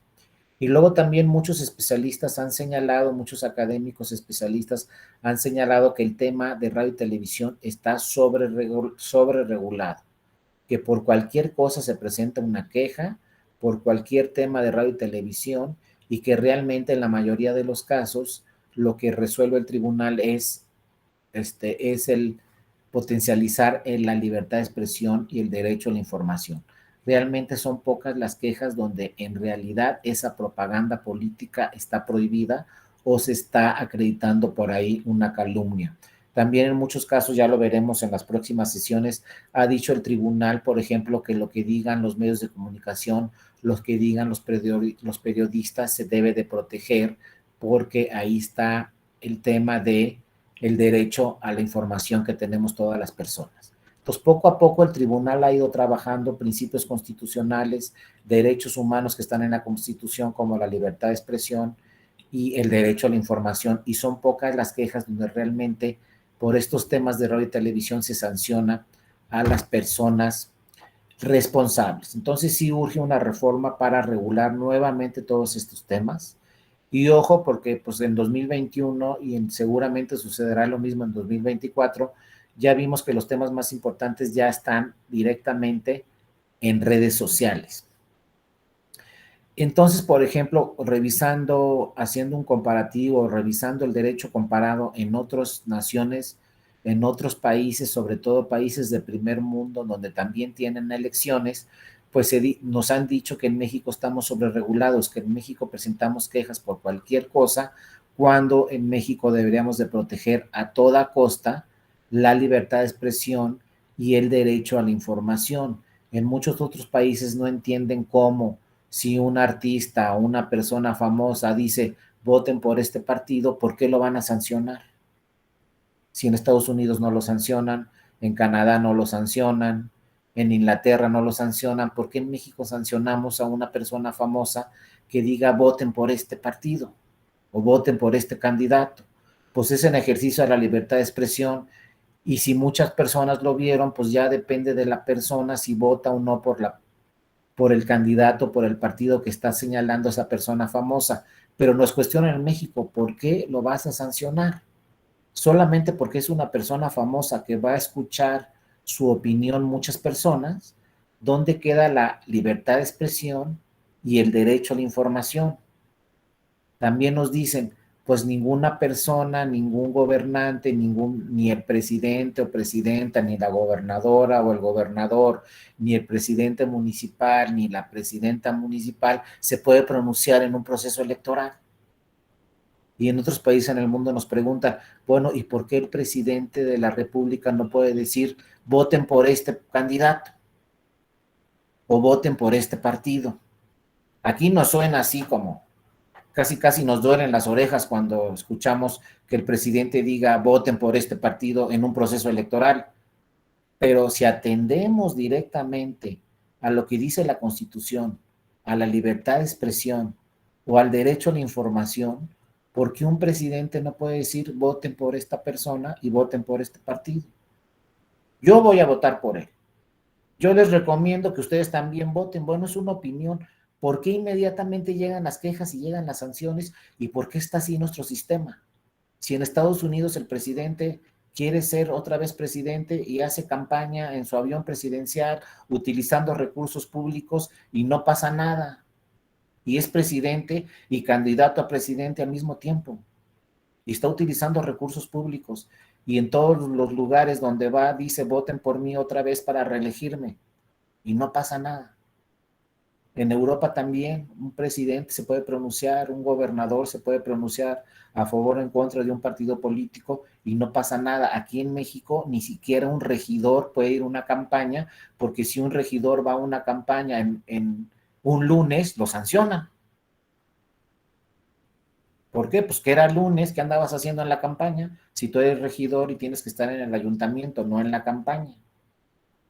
Entonces, muchos han señalado, el sistema mexicano está sobreregulado, por eso llegan tantas quejas, por eso llegan tantos procedimientos sancionadores, pero se les olvida dos principios fundamentales o dos derechos humanos fundamentales, que son la libertad de expresión y que son el derecho a la información. Porque el gobernador el sábado no puede decir, oigan, mañana voten, mañana hay elecciones, pues voten por este partido. Yo creo que es el mejor partido. No, si eso lo dice un gobernador en sábado, pues hasta se puede anular toda la elección en México. Y entonces la pregunta es, ¿dónde queda la libertad de expresión y dónde queda el derecho a la información? Y es tan importante un gobernador, que si un gobernador dice voten por esta persona, todo el mundo al día siguiente va a votar por esa persona, o no sucede ya así. Todo eso se tiene que revisar en una próxima reforma electoral y ver si seguimos con un tema que, les digo, en otros países en el mundo nos dicen, es que ustedes están sobreregulados, no dejan hablar a nadie, no dejan hablar a ninguna persona del gobierno, no puede hablar nadie, porque si habla alguien, inmediatamente viene la queja. Y si eres una persona famosa, tampoco te puedes pronunciar porque inmediatamente viene la queja. Entonces, lo que nos dicen, ustedes no están protegiendo debidamente la libertad de expresión y el derecho a la información. Por ejemplo, Cuauhtémoc Blanco es gobernador de Morelos, es una persona famosa, fue un futbolista famoso, o sea, es muy, muy, muy famoso. No se puede pronunciar a favor o en contra de ningún partido, de ningún candidato. Entonces, Cuauhtémoc Blanco podría decir, ¿y mi libertad de expresión dónde está? Y el derecho a la información que tienen todas las personas para saber cuál es mi candidato y cuál es mi partido, pues tampoco lo puedo decir, porque me sanciona. Inclusive se puede anular una elección. Esto que para nosotros es muy común, inmediatamente se presentan las quejas, inclusive ya se han anulado elecciones por estas cosas, pues en otros países en el mundo no las entienden porque dicen, oye, no es posible porque se haya pronunciado un candidato, digo, una persona en el gobierno, pues se haya anulado una elección. Ese es un tema, y el otro también, que se han anulado últimamente varias elecciones por ese tema, son los símbolos religiosos. Si hay símbolos religiosos en una campaña, inmediatamente vienen las quejas, luego vienen las demandas para que se anule esa elección, porque se utilizaron símbolos religiosos en una campaña. Entonces también nos han cuestionado, sobre todo en Europa, por qué en México si utiliza símbolos religiosos un candidato, se tiene que anular la elección.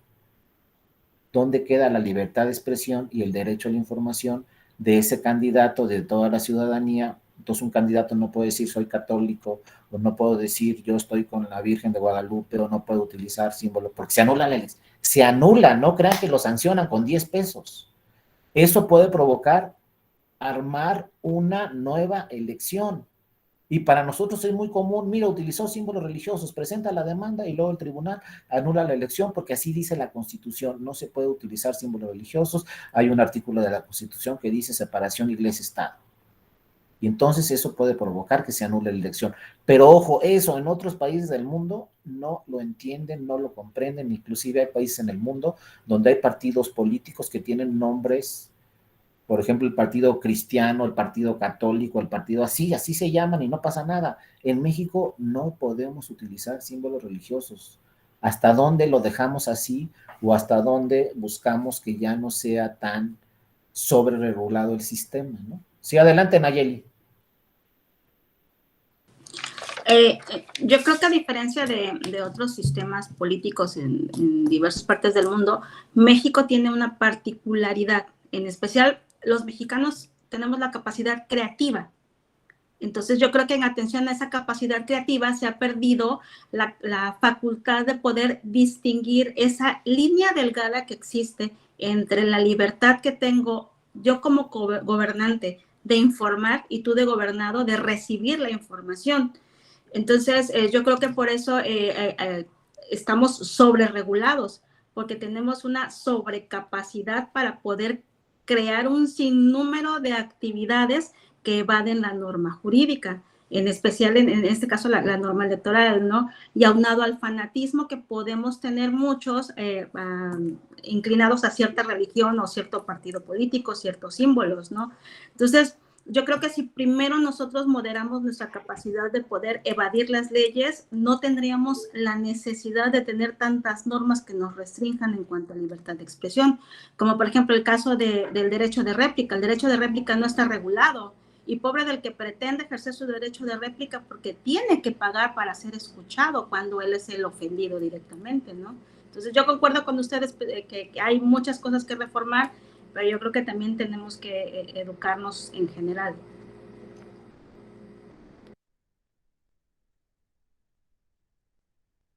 Muchas gracias, Nayeli, y eso se los dejo a todas y a todos a la reflexión. Imagínense que ustedes fueran legisladoras o legisladores y viera una próxima reforma electoral. ¿Dejarían así la norma o qué cambios le harían a la norma, sobre todo a la constitucional, que como ya vimos, todo parte de la Constitución y puede haber normas legales que si son contrarias a la Constitución, pues se van para atrás, ¿no? Pero ¿qué normas harían? ¿Seguiríamos con esta regulación, sobre todo en radio y televisión, tan difícil, tan cuestionada en otros países en el mundo? ¿La dejamos así o qué cambios haríamos, ¿no? Adelante, Mariel. Hola, buenos días. ¿Sí me escuchan bien? Sí, buenos días, Mariel. Gracias.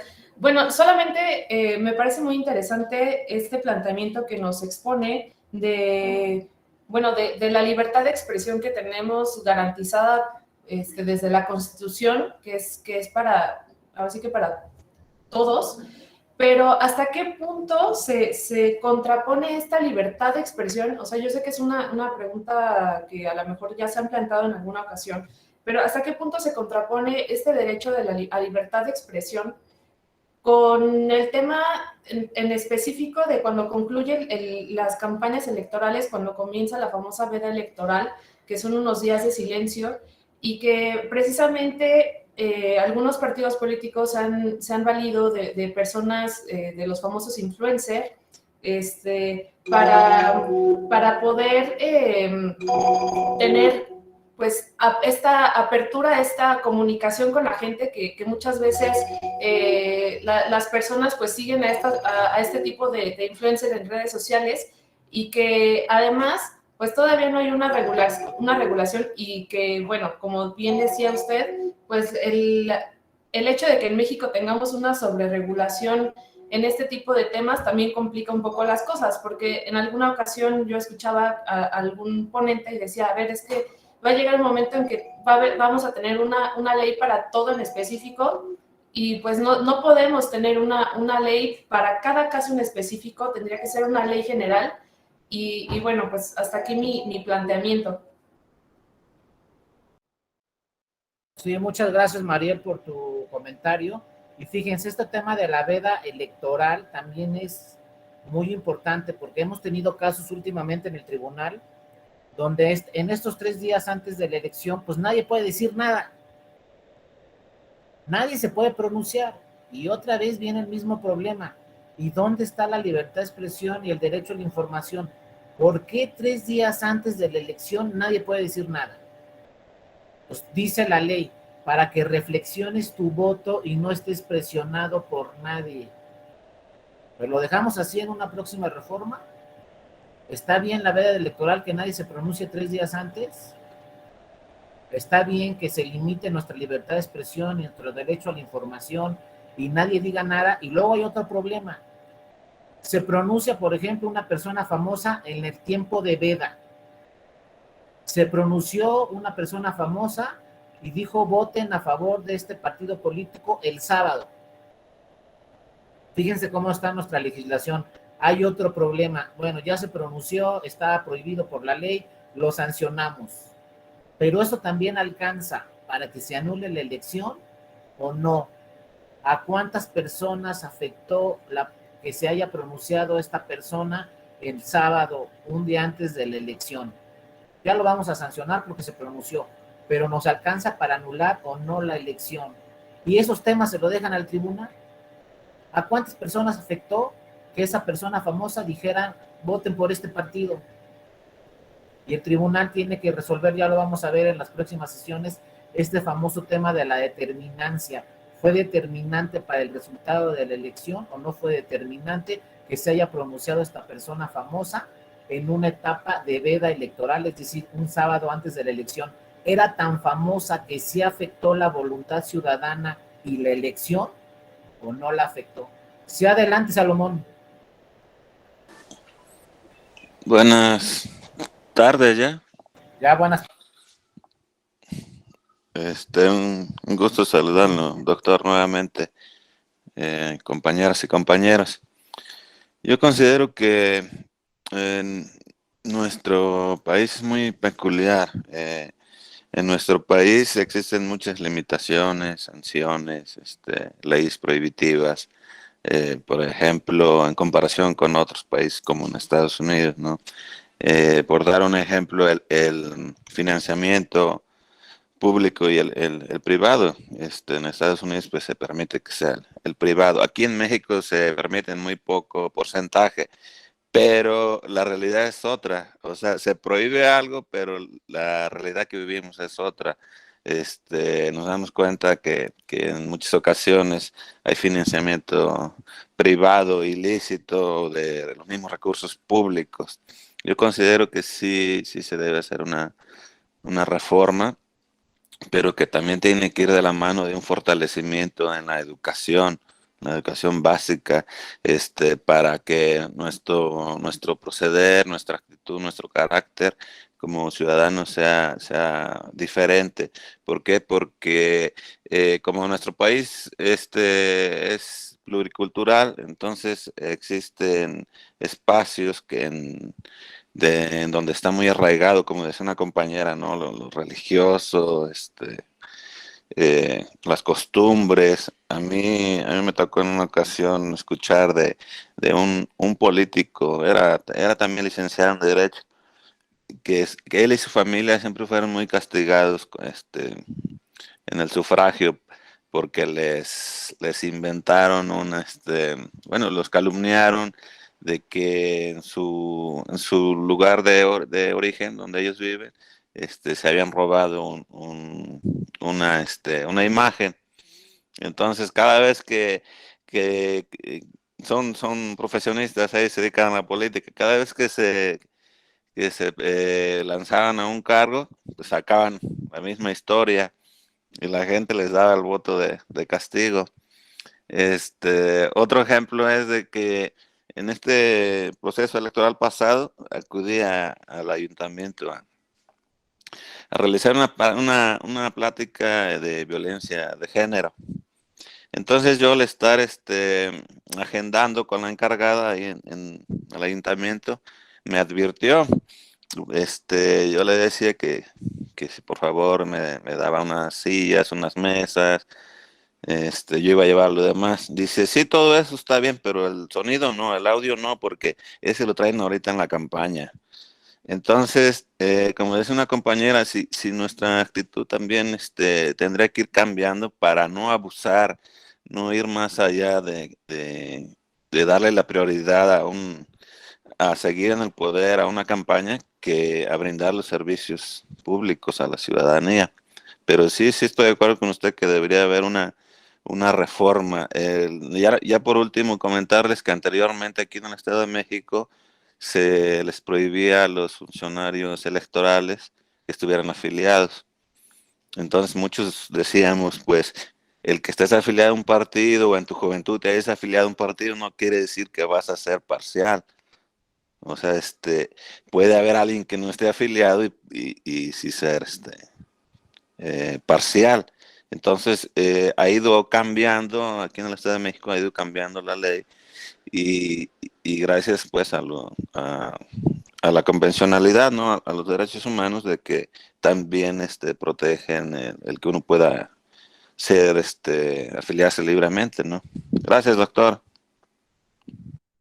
Gracias a ti, Salomón, mucho gusto otra vez, qué bueno que estás aquí con nosotros nuevamente, y te agradezco mucho tus experiencias ahí en el ayuntamiento, siempre han sido muy interesantes, y tocas un tema que a ver si lo revisamos mañana, un tema de esto de las restricciones constitucionales que van más allá de lo que dicen los tratados internacionales. Por ejemplo, lo que dice la Constitución de separación Iglesia-Estado, de que no pueden utilizarse símbolos religiosos en una campaña. Eso solo lo dice nuestra Constitución mexicana, y eso va en contra de los tratados internacionales que hablan a favor de la libertad de expresión y el derecho a la información. Pero a ver si mañana tocamos este tema, por qué en México está ese tema y no está en otros países, porque pues México, como tú lo señalas, Salomón, muy bien, tiene sus particularidades. Aquí suceden cosas que no suceden en otros países del mundo, y aquí quizás si un padre se pronuncia en una misa, eso sí puede presionar al electorado y cambiar su voluntad en el sentido del voto. Y a lo mejor no sucede en otro país a lo mejor algún padre en una iglesia dice algo y no va a afectar el voto de la ciudadanía, pero en México puede haber en determinadas comunidades donde se pronuncia el padre y eso sí va a afectar una elección, porque ya dijo el padre, voten por los azules, por ejemplo, como llegó un caso al tribunal, pues voten por los azules, pues ya lo dijo el padre, hay que votar por los azules, porque sí se da en México muchas veces esos casos. Entonces, por eso hay restricciones constitucionales que dicen no se pueden utilizar símbolos religiosos en México ni nada ningún tema relacionado con la religión, porque sí afecta la voluntad de la ciudadanía. Entonces, en una próxima reforma electoral hay que ver hasta dónde dejamos esas restricciones constitucionales que son contrarias a tratados internacionales y hasta dónde pues las vamos un poco desapareciendo o dejándolas ahí no tan fuertes como para anular una elección. En fin, habrá que revisar todos esos temas. Vean como una reforma no es tan fácil, salen muchos temas y hay que ver hasta dónde regulamos algunos temas y algunos otros no. Pero ojo, lo que sucede en México, pues quizá no suceda en otros países en el mundo, por eso existe esta figura de las restricciones constitucionales. Una restricción constitucional quiere decir que es algo que dice la Constitución, que quizás sea contrario a algunos tratados internacionales, pero que tiene que aplicarse en México porque si no se afecta, por ejemplo, la voluntad ciudadana a la hora de emitir su voto, como es este tema de la separación iglesia-estado, ¿no? Ahí está muy claro en la Constitución, es una restricción constitucional, la separación iglesia-estado, quizá afecte contra lo que dice el derecho convencional, los tratados internacionales que son obligatorios en México, pero por algo está ahí en la Constitución, hay que ver si debe seguir estando ahí o podemos hacer alguna modificación. Sí, adelante, Abril. Buenos días, doctor, ¿cómo está? Un gusto volver a tomar clase. Buenos días a Igualmente, todos, buenas Abril, aquí tardes ya a estamos. todos. Bueno, creo que justamente de lo que ahora va, de lo que decías, y, o sea, ¿por qué aquí pasa en México esas cosas y quizás en otros países se cuestionan mucho? Creo que tiene que ver tanto con, bueno, el derecho, como ya lo dijo, se tiene que actualizar y se tiene que adecuar a las necesidades sociales actuales. Entonces, creo que vivimos en una era donde los influencers, por ejemplo, tienen mucho poder, o sea, demasiado poder, eh, incluso más que otras personas. Realmente basta solamente con ver la cantidad de personas o de contratos que tienen con ciertas marcas para darnos cuenta que sus ganancias y su repercusión pues son altísimas. ¿Eso qué quiere decir? Que pues la gente los escucha, la gente compra o quiere vivir de la manera que ellos lo hacen. Y si para ellos el estilo de vida es, oye, vota por X o Y candidato, pues obviamente para sus seguidores y los fans pueden decir, pues yo también lo voy a hacer. Entonces creo que de ahí parte como tal importancia como quizá no se había visto anteriormente. Y la libertad creo que también podría haber como un punto medio donde sí se puedan expresar, pero que tengan ciertas limitantes o ciertos candados, porque si no, pues sí, aquí en México se hace porque las personas, y no creo que solamente en México, ¿no? Creo que en muchas otras partes suelen como influenciarse demasiado por estas cuestiones, ¿no? Y tiene mucho que ver con cómo queremos adoptar un estilo de vida de alguien, ¿no? Que es lo que te dan los influencers, un estilo de vida, de decir, vivo así, así, pero esto yo lo hago porque, no sé, consumo esta marca, voto por estos candidatos, y hago estos viajes. Entonces, es muy importante y creo que la repercusión que tienen hoy en día es por eso que, que se hacen todas estas, digamos, quejas y resoluciones, ¿no? No tiene mucho que pasó con el Partido Verde, cuando incluso esto se hizo como un boom, ¿no? Porque había muchos influencers que no respetaron, ¿no? O lo que pasó con Mariana y Samuel, que de igual manera, o sea, ella decía, bueno, pero no pasa nada porque es mi esposo y lo estoy apoyando. O sea, entiendo que lo estás apoyando, pero también entiende que eres una marca. O sea, no tú, sino tu Instagram es literalmente una marca. Es algo que genera muchas ganancias y que genera, y que básicamente estás vendiendo contenido, y ese vender contenido, pues sí está catalogado como un comercio. Entonces, nos tenemos que adecuar a las necesidades actuales, y la verdad es que en el derecho mexicano eso es una obviedad, ¿no? Es algo que está pasando y que por eso creo que existen todas estas restricciones. Sí, muchas gracias, Abril, por tu participación y habrá que verlo, pero sobre todo lo que dices, si los partidos políticos contratan a una persona famosa, un youtuber, para que diga algo, es porque ellos saben que sí va a afectar, obviamente, en la votación del electorado, que se pronuncie una persona famosa, un youtuber o alguien así en la elección. Y el caso de Nuevo León, pues un caso muy relevante porque pues, el candidato iba en último lugar en la elección, así empezó en último lugar, y vía redes sociales llegó hasta el primer lugar y ganó la elección. Entonces no fue casualidad, fue en base a las redes sociales y hay que ver este tema tan importante. Ustedes pónganse en el papel de un tribunal, hasta dónde se regulan las redes sociales, hasta dónde no, hasta dónde se potencializa la libertad de expresión, hasta dónde se restringe para no afectar el resultado en una elección, ¿no? Sí, adelante, Honorio, por favor. Sí, ¿qué tal? Buenos días para quienes son del norte y buenas tardes para los del sur. Bueno, mi participación iba más que nada con lo que ya había dicho mi compañera Nayeli, que en México a veces somos un poco creativos. El problema no es que los influencers se pronuncien a favor de un partido político, sino que no lo hacen por propia voluntad o por ejercer su libertad de expresión.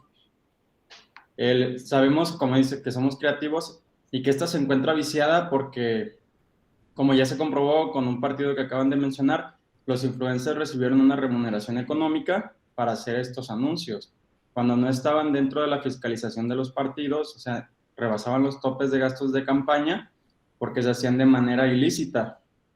También en el caso de los medios de comunicación que se dedican a difundir noticias, se han presentado los casos que violan los lineamientos de las encuestas, presentando resultados falsos o presentando resultados de encuestas que ni siquiera se encuentran registradas ante los organismos públicos locales o ante el INE. Es ahí donde sí es importante para los tribunales prestar especial atención, y no es que se viole tanto la libertad de expresión, sino que en realidad sí existe una conducta que debería sancionarse. Exactamente, Honorio. Entonces hay que revisar muy bien todo esto en una próxima reforma, porque sí está muy delicado el tema y hay que hacer una próxima reforma sobre todo a la Constitución, pero revisando detenidamente todos estos casos, hasta dónde ponemos regulación a la libertad de expresión de las personas en una campaña electoral y hasta dónde pues los dejamos que se pronuncien, ¿no?